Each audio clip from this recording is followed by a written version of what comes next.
ഒരു പിടി പുതിനയില, ഒരു പിടി മല്ലിയില, 1 ടേബിൾ സ്പൂൺ നാരങ്ങ ജ്യൂസ് ഒഴിച്ചു കൊടുക്കാം, അല്ലെങ്കിൽ വിനീഗർ ഒഴിച്ചു കൊടുക്കാം. ഇനി ഇതിനെ നമുക്ക് നല്ലപോലെ മിക്സ് ചെയ്തെടുക്കാം. ഇതിപ്പോൾ നല്ലപോലെ ഇവിടെ മിക്സായി വന്നിട്ടുണ്ട്. ഇനി നമുക്ക് ഇതിനെ ഏകദേശം 2 മണിക്കൂർ തൊട്ട് 3 മണിക്കൂർ വരെ റെസ്റ്റ് ചെയ്യാൻ വയ്ക്കാം.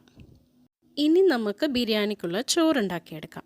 അപ്പോൾ നമ്മൾ സാധാരണ ചോറുണ്ടാക്കണ പോലെ ഉണ്ടാക്കിയെടുത്തിട്ട് വെള്ളം ഊറ്റിക്കളയാണ് ചെയ്യുന്നത്. അതുകൊണ്ട് കുറച്ച് അധികം വെള്ളം എടുക്കാൻ നോക്കണം. വെള്ളം കുറഞ്ഞാൽ നമ്മൾ ചോറ് നല്ല ഒട്ടിപ്പിടിച്ച പോലെ ഉണ്ടാവും. അപ്പോൾ ആ കാര്യം ഒന്ന് ശ്രദ്ധിക്കണം. ഇനി വെള്ളം ഒന്ന് തിളച്ച് വന്നു കഴിഞ്ഞാൽ അതിലോട്ട് 1/4 ടീസ്പൂൺ ഏലക്ക പൊടിച്ചെടുത്തത്, ഒരു 3 കരയാമ്പൂ, ചെറിയ പീസ് പട്ട, 1/4 ടീസ്പൂൺ മുഴുവൻ ജീരകം ഇടും, കൂടെ ആവശ്യത്തിന് ഉപ്പും. ഇനി ഒരു ബിരിയാണി ഇലയും കൂടി ഇട്ടിട്ട് നമുക്ക് ഒന്ന് ഇളക്കിയെടുക്കാം. ഇനി ഞാൻ ഏകദേശം 2 കപ്പ് അരി എടുത്തിട്ട് നന്നായി കഴുകി ഇതിലോട്ട് ഇട്ട് കൊടുക്കാൻ പോവാണ്. 1 ടീസ്പൂൺ നാരങ്ങ പിഴിഞ്ഞതോ അല്ലെങ്കിൽ വിനീഗറോ നമുക്ക് ആഡ് ചെയ്ത് കൊടുക്കാം. ഇങ്ങനെ ഇട്ടാൽ നമ്മുടെ ചോറ് ഒട്ടിപ്പിടിക്കാണ്ട് നല്ല രീതിയിലായി കിട്ടും നമുക്ക്. ഇനി നമുക്ക് അടച്ച അരി വേവിച്ചെടുക്കാം. നമ്മുടെ ബിരിയാണിക്കുള്ള ചോറ് റെഡിയായി വന്നിട്ടുണ്ട്. ഇനി ഇതിന് ഞാനൊരു ഓട്ടപാത്രത്തിലിട്ടിട്ട് ചോറ് വാർത്തെടുത്തു ഇതേപോലെ. അങ്ങനെ നമ്മുടെ ബിരിയാണിക്കുള്ള ചോറ് റെഡിയായി. ഇനി നമുക്ക് ചിക്കൻ റെഡിയാക്കി എടുക്കാം. അതിനായിട്ട് ഒരു കുക്കറിൽ ഞാൻ കുറച്ച് എണ്ണ ഒഴിച്ച് എല്ലാ ചിക്കനും ഇട്ട് കൊടുക്കുകയാണ്. എന്നിട്ട് ആ ചിക്കൻ ഇരുന്ന അതേ പാത്രത്തിൽ കുറച്ച് വെള്ളം ഒഴിച്ച് അതും ഞാൻ ഇതിലോട്ട് ഇട്ട് കൊടുക്കണം. ഇനി ഇതിന് നമുക്ക് നല്ലപോലെ ഇളക്കി മിക്സ് ചെയ്ത് കൊടുക്കാം കേട്ടോ. ശേഷം നമുക്ക് ഇതിനെ വേവിച്ചെടുക്കാം, ഒരു വിസിൽ വരുന്ന വരെ. അതിനേക്കാളും കൂടുതൽ വിസിൽ വെക്കരുത്, ഇല്ലെങ്കിൽ ചിക്കൻ വെന്ത് കുഴഞ്ഞു പോകും. ഇപ്പം നമ്മളെ ചിക്കൻ റെഡിയായി വന്നിട്ടുണ്ട്. ഇനി ഇതിനെ നമുക്ക് ഒന്നും കൂടി നല്ലപോലെ തിളപ്പിച്ചങ്ങ് റെഡിയാക്കി എടുക്കാം. അതായത് ഇതിൻ്റെ വെള്ളമൊക്കെ കുറച്ച് വറ്റണ വരെ നമുക്കൊന്ന് വേവിച്ചെടുക്കാം. ഇപ്പം നമ്മൾ ചിക്കനത്തെ വെള്ളമൊക്കെ കുറച്ച് ഏകദേശം ഒന്ന് വറ്റി വന്നിട്ടുണ്ട്. ഇനി നമുക്ക് ദം ചെയ്തെടുക്കാം. അതിനായിട്ട് നല്ല അടിക്കട്ടിയുള്ളൊരു പാത്രം എടുക്കുക. എന്നിട്ട് ഈ വേവിച്ച് വെച്ച ചിക്കനൊക്കെ അതിലോട്ട് ഇട്ട് കൊടുക്കുക. എന്നിട്ട് ഒരു ലെയർ ചോറ് ഇതേപോലെ അങ്ങ് ഇട്ട് കൊടുക്കാം. ചോറിട്ടതിന് ശേഷം കുറച്ച് നമുക്ക് ഇതിൻ്റെ മേലെ അങ്ങ് പുതിനയില ഇട്ട് കൊടുക്കാം. കൂടെ നമ്മൾ വറുത്ത് വെച്ച ഉള്ളി കുറച്ചൊന്ന് ഇതിലോട്ട് ഇട്ട് കൊടുക്കാം. ഇനി നമുക്ക് അടുത്ത ലെയർ ചോറ് ഇതേപോലെ അങ്ങ് ഇട്ട് കൊടുക്കാം. എന്നിട്ട് അതിൻ്റെ മേലെ ഏകദേശം ഒരു 2 ടേബിൾ സ്പൂൺ നെയ്യൊന്ന് ഒഴിച്ചു കൊടുക്കാം. കൂടെ ഞാൻ കുറച്ച് കുങ്കുമപ്പൂ പാൽ ഊറാൻ വെച്ചിട്ടുണ്ടായിരുന്നു, അതും കൂടി ഒന്ന് ഇട്ട് കൊടുക്കാം. ഏകദേശം ഒരു 2 ടേബിൾ സ്പൂൺ ഉണ്ടാവും. കൂടെ നമുക്ക് പുതിനയില കുറച്ച് ഇതേപോലെ ഇട്ട് കൊടുക്കാം.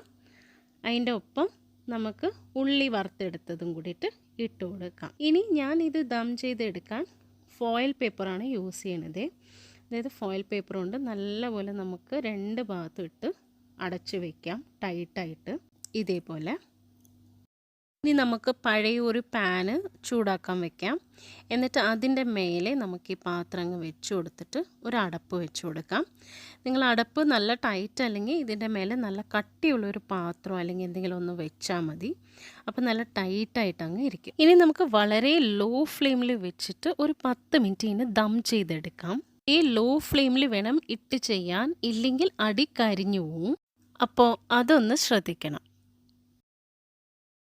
10 മിനിറ്റ് ആയിക്കഴിഞ്ഞ് ഇനി നമുക്ക് ഇതിനെ പതുക്കെ ഓപ്പൺ ചെയ്തിട്ടൊന്ന് നോക്കാം. ഇപ്പോൾ നല്ല ആവി വന്ന് നല്ല മണമൊക്കെ വരുന്നുണ്ട്.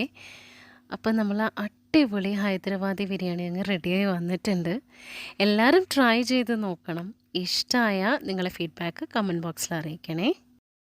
ഹലോ, എല്ലാവർക്കും അവ്യാസ് ഹോം കുക്കിങ്ങിലോട്ട് സ്വാഗതം. ഇന്ന് ഞാനിവിടെ വളരെ ക്വിക്കായിട്ട് പിന്നെ നല്ല തിരക്ക് പിടിച്ചിരിക്കുന്ന സമയത്ത് എളുപ്പത്തിൽ ഉണ്ടാക്കാൻ പറ്റുന്ന ബ്രെഡ് ഓംലേറ്റാണ് ഇവിടെ ഉണ്ടാക്കാൻ പോണത്. അപ്പോൾ നമുക്ക് റെസിപ്പിയിലോട്ട് കിടക്കാം. ആദ്യമായിട്ട് ഒരു ബൗളിലോട്ട് ഞാൻ 3 മുട്ട പൊട്ടിച്ചൊഴിച്ചിട്ടുണ്ട്. ഇനി ഇതിലോട്ട് ഒരു 3 പച്ചമുളക് ചെറുതായി അരിഞ്ഞത് ആഡ് ചെയ്ത് കൊടുക്കാം.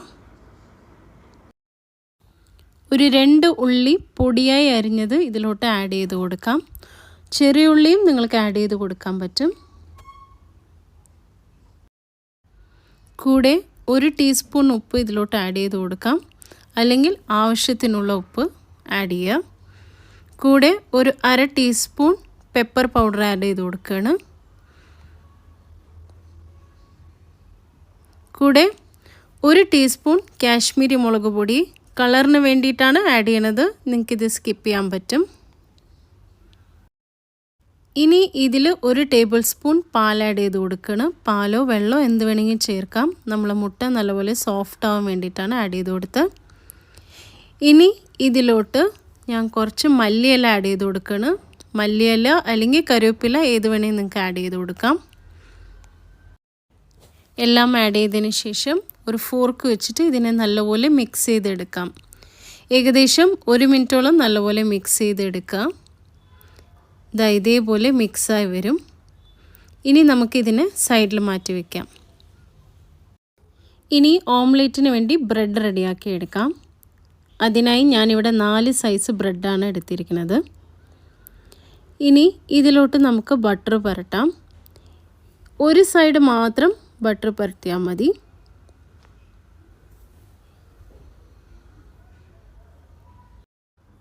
ഇതേപോലെ ഞാൻ എല്ലാ ബ്രെഡിലും ബട്ടർ തേച്ചു. ഒരു സൈഡ് മാത്രം ബട്ടർ തേച്ചാൽ മതി. ഇനി ഒരു പാൻ ചൂടാക്കാൻ വെക്കാം.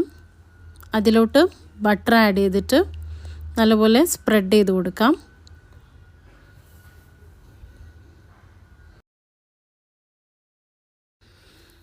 ഇനി ഇതിലോട്ട് റെഡിയായ മുട്ട നല്ലപോലെ ഇളക്കിയിട്ട് സ്പ്രെഡ് ചെയ്ത് കൊടുക്കുക.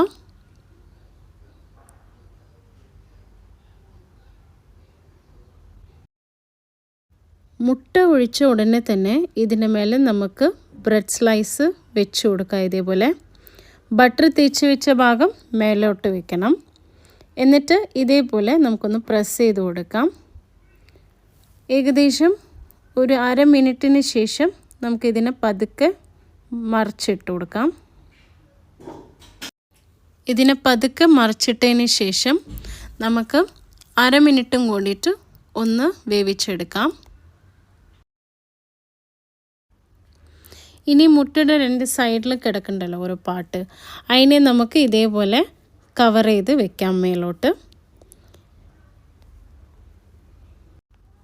ഇനി ഇതിൻ്റെ മേലെ നമ്മൾ നേരത്തെ പ്രിപ്പയർ ചെയ്ത് വെച്ച 2 സ്ലൈസ് ബ്രെഡും കൂടിയിട്ട് വെച്ച് കൊടുക്കാം. ബട്ടറുള്ള ഭാഗം മേലെ വരട്ടെ. നമുക്ക് നടുവേ ഇതേപോലെ കീറിയിട്ട് എന്നിട്ട് തിരിച്ചിട്ട് കൊടുക്കാം. ഒരു 1/2 മിനിറ്റും കൂടിയിട്ട് നല്ലപോലെ ബ്രെഡ് മുരിഞ്ഞ് വരട്ടെ. അങ്ങനെ നമ്മുടെ ബ്രെഡ് ഓംലെറ്റ് റെഡിയായി വന്നിട്ടുണ്ട്. നമുക്കിതിനെ സെർവിങ് ഡിഷിലോട്ട് മാറ്റാം. അല്ലെങ്കിൽ ഇതേപോലെ സെർവ് ചെയ്ത് കാച്ചപ്പോ മയോണൈസിൻ്റെ ഒപ്പം വേണമെങ്കിൽ നിങ്ങൾക്ക് കഴിക്കാം. വീഡിയോ ഇഷ്ടമായി എന്ന് വിചാരിക്കുന്നു.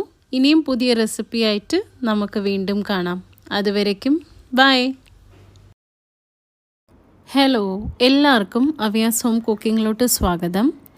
ഇന്ന് നമുക്ക് നല്ല സോഫ്റ്റ് ആയിട്ടുള്ള പൂ പോലെ കിണ്ണത്തപ്പം എങ്ങനെ ഉണ്ടാക്കാൻ നോക്കാം. വളരെ ഈസിയായി ഉണ്ടാക്കാൻ പറ്റുന്ന ഒരു റെസിപ്പിയാണ്. അപ്പോൾ വീഡിയോയിലോട്ട് പോകാം.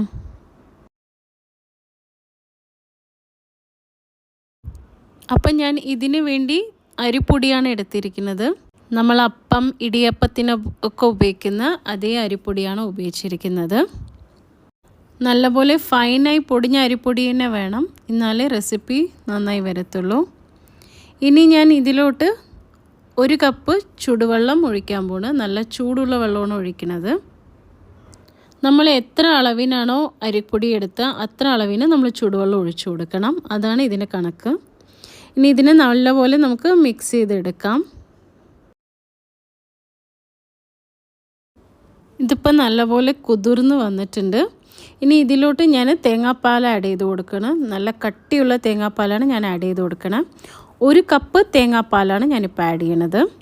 ഇനി ആവശ്യമുണ്ടെങ്കിൽ നമുക്ക് ആഡ് ചെയ്യാം. ഇപ്പം അല്ല, അവസാനം നമുക്ക് ആഡ് ചെയ്യാം. ഇനി അതിനെ നല്ലപോലെ ഇളക്കി നമുക്ക് മിക്സ് ചെയ്ത് കൊടുക്കാം. ഇതിപ്പോൾ നല്ല മിക്സായി വന്നിട്ടുണ്ട്. ഇനി നമുക്ക് മിക്സിയുടെ ജാറിലിട്ട് നല്ലപോലെ ഇതിൻ്റെ കട്ടയൊക്കെ പോണ വരെ അടിച്ചെടുക്കാം.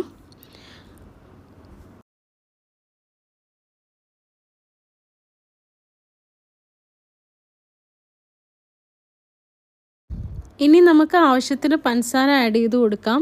ഏകദേശം 11 സ്പൂണ് പഞ്ചസാരയാണ് ഞാൻ ആഡ് ചെയ്ത് കൊടുക്കുന്നത്. സ്പൂണല്ല, ടേബിൾ സ്പൂൺ പഞ്ചസാരയാണ് ഞാൻ ആഡ് ചെയ്ത് കൊടുക്കണം കേട്ടോ.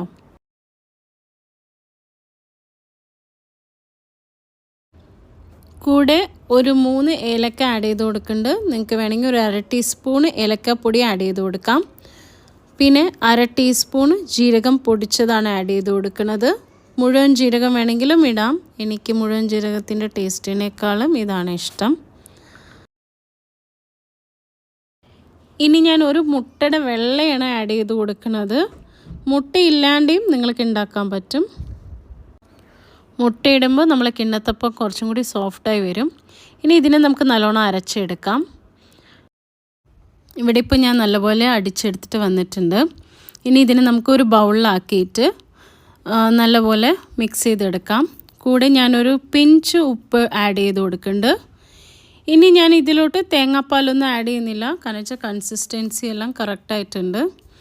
എന്നിട്ട് ഇതിലോട്ട് ഞാൻ പിന്നെയും ഒരു 1/4 ടീസ്പൂൺ നെയ്യ് ആഡ് ചെയ്ത് കൊടുക്കണം. നെയ്യോ വെളിച്ചെണ്ണയോ എന്ത് വേണമെങ്കിൽ നിങ്ങൾക്ക് ആഡ് ചെയ്ത് കൊടുക്കാം. ഇനി നല്ലപോലെ മിക്സ് ചെയ്തെടുക്കാം. തേങ്ങാപ്പാലിൻ്റെ അളവ് നമുക്ക് കറക്റ്റായിട്ട് പറയാൻ പറ്റില്ല, കാരണം വെച്ചാൽ നമ്മളിത് എടുക്കണ പൗഡറിനനുസരിച്ചിട്ട് ഇരിക്കും. അപ്പോൾ അതൊരു കാര്യം മാത്രം നിങ്ങൾ നല്ലോണം ശ്രദ്ധിച്ചാൽ മതി. അപ്പോൾ ഇതേപോലെ നമ്മളെ മാവ് നല്ല ലൂസായിരിക്കണം, എന്നാലാണ് കൺസിസ്റ്റൻസി കറക്റ്റ് ആവുക. ഇനി ഞാൻ ഇതിന് ഏകദേശം 1/2 മണിക്കൂർ റെസ്റ്റ് ചെയ്യാൻ വെക്കുകയാണ്. ഇനി നിങ്ങൾക്ക് ഇത് ഉണ്ടാക്കാൻ വേണ്ടി ഒരു പരന്ന പ്ലേറ്റോ എന്ത് വേണമെങ്കിൽ, ഞാൻ ഇതിലോട്ട് ഇത്തിരി വെളിച്ചെണ്ണ ഒഴിച്ചു കൊടുക്കണം. വെളിച്ചെണ്ണ ഇട്ടിട്ട് നമുക്ക് നല്ലോണം ബ്രഷ് ചെയ്തെടുക്കാം. എല്ലാ ഭാഗത്തും എണ്ണ ആവണ പോലെ നല്ലപോലെ ബ്രഷ് ചെയ്ത് കൊടുക്കാം. ഇനി നമുക്ക് ഇതിലോട്ട് മാവ് നല്ലപോലെ ഇളക്കിയിട്ട് ഒഴിച്ചു കൊടുക്കാം. നിങ്ങളെ പാത്രത്തിന് എത്ര വലുപ്പമുണ്ടോ അതിനനുസരിച്ചിട്ടുള്ള കട്ടിക്ക് നിങ്ങൾക്ക് ഉണ്ടാക്കാൻ പറ്റും. മുഴുവനായി ഒഴിച്ചിട്ട് ഉണ്ടാക്കരുത്, ഇല്ലെങ്കിൽ ഭയങ്കര കട്ടിയായിപ്പോവും. ഇനി ഞാൻ ഇതിൻ്റെ മേലെ കുറച്ച് കശുവണ്ടി ആഡ് ചെയ്ത് കൊടുക്കുകയാണ്. നിങ്ങൾക്ക് എന്ത് വേണമെങ്കിലും ആഡ് ചെയ്ത് കൊടുക്കാം. മുന്തിരി ആഡ് ചെയ്ത് കൊടുക്കാം, ഇല്ല ആഡ് ചെയ്യാണ്ടേ നിങ്ങൾക്ക് ഉണ്ടാക്കാൻ പറ്റും. അത് നിങ്ങളുടെ ഇഷ്ടം. ഞാൻ ഇഡ്ഡലി പാത്രത്തിലാണ് ഉണ്ടാക്കാൻ പോണത്.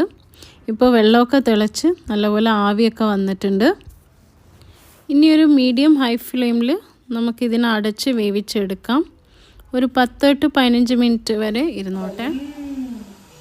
ഇതിപ്പോൾ നല്ലപോലെ ഇവിടെ വെന്ത് വന്നിട്ടുണ്ട്, നിങ്ങൾക്ക് കാണാൻ പറ്റും.